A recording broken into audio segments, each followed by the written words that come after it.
મહાભારતના સમયમાં અર્જુનનું જે દ્વંદ હતું તે આજના સમયમાં કેવી રીતે દેખાય છે લોકોમાં? આજના સમયમાં દ્વંદ ચારે બાજુ છે, જેને અર્જુનનો વિષાદ પણ કહી શકાય.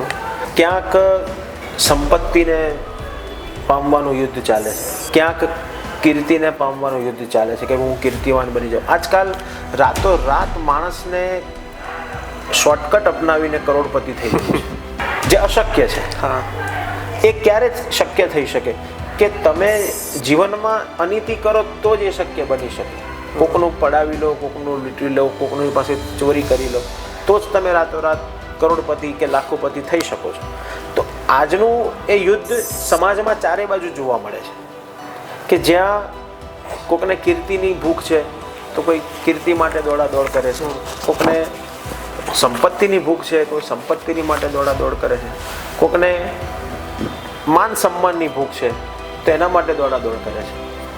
પણ એ સંપત્તિને કમાવામાં કે કીર્તિને કમાવામાં કે પોતાની નામના કરવામાં વ્યક્તિઓ આજકાલ જે શોર્ટકટ શોધે છે એ ખોટો છે. કૃષ્ણ એ ના પાડે છે કે તમે શોર્ટકટમાં ને શોર્ટકટમાં ક્યાંક અધર્મ કરો છો જે તમને ખ્યાલ નથી. તો અર્જુનનો વિષાદ આજે ચારે બાજુ આપણને જોવા મળે છે. બધાને રાતોરાત મહાન થઈ જવું છે, રાતોરાત કરોડપતિ થઈ જવું છે, રાતોરાત લોકો મારી વાહવા કરતા થઈ જાય. તો એ વિષાદ તો આપણને ચારે બાજુ જોવા મળે છે. MNH घर सजाएं खुशियां लाएं.